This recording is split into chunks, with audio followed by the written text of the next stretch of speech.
Thank you. Sri Chandrasekhar, Honorable Member. धन्यवाद सभापति जी। नाभ की ऊर्जा कोई साधारण क्षेत्र नहीं है। यह सीधे सीधे जन सुरक्षा, पर्यावरण और आने वाली पीढ़ियों से जुड़ा विषय है। ऐसे संवेदनशील क्षेत्र में निजी कंपनियों को प्रवेश देना गंभीर चिंता का विषय है। सरकार कहती है कि निजीकरण से दक्षता आएगी, लेकिन मेरा प्रश्न है, यदि दुर्घटना होगी तो जवाबदेह कौन होगा और पीड़ितों को न्याय कैसे मिलेगा? यह विधेयक कॉरपोरेट को सुरक्षा और जनता को असुरक्षा देता है। सरकार कहती है कि नियामक बोर्ड में वैधानिक दर्जा दिया गया है, लेकिन खंड 7 से और 20 देखे, नियुक्तियां सरकार करेगी, सख्तियां सरकार तय करेगी, हटाने के अधिकार भी सरकार के पास होगा। तो मेरा प्रश्न है, क्या ऐसा नियामक वास्तव में स्वतंत्र होगा? नियामक संस्था को वैधानिक दर्जा देना पर्याप्त नहीं है।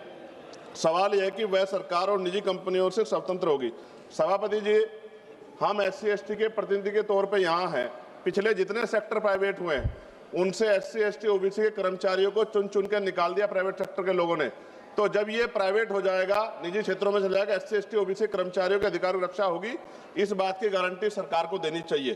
खंड 3, 7 और 9 के माध्यम से नाभ के क्षेत्रों में निजी कंपनियों को लाइसेंस और सुरक्षा प्राधिकार देकर प्रवेश का रास्ता खोला गया है, लेकिन मेरा प्रश्न, क्या मुनाफे पर चलने वाली कंपनियां सुरक्षा को सर्वोपरि रखेंगी? महोदय, परमाणु दुर्घटना की कीमत कंपनी देश की जनता को चुकानी पड़ती है। खंड 11 से 15 स्पष्ट करते हैं कि नाभ के दुर्घटना की स्थिति में जवाबदेही को सीमित और नियंत्रित कर दिया गया है। यह विधेयक 2010 के नागरिक नाभ के दायित्व कानून की मूल भावना को कमजोर करता है। खंड 12 और 13 में प्राकृतिक आपदा, आतंकवाद जैसे वाहनों के तहत देयता से छूट और सीमा तय की गई है।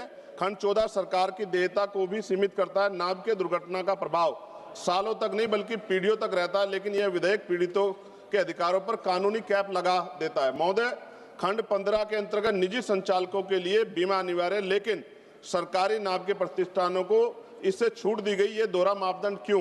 क्या सरकारी संयंत्रों में दुर्घटना नहीं हो सकती है?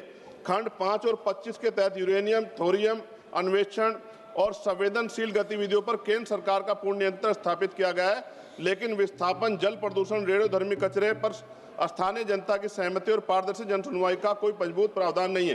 अंत में सभापति जी, हम विकास के खिलाफ नहीं, लेकिन जन सुरक्षा कीमत पर विकास स्वीकार्य नहीं। इसलिए मेरी मांग है कि इसको JPC में भेजा जाए। धन्यवाद। जय भीम, जय Bharat. Thank you. Sri N.K. Premchandar.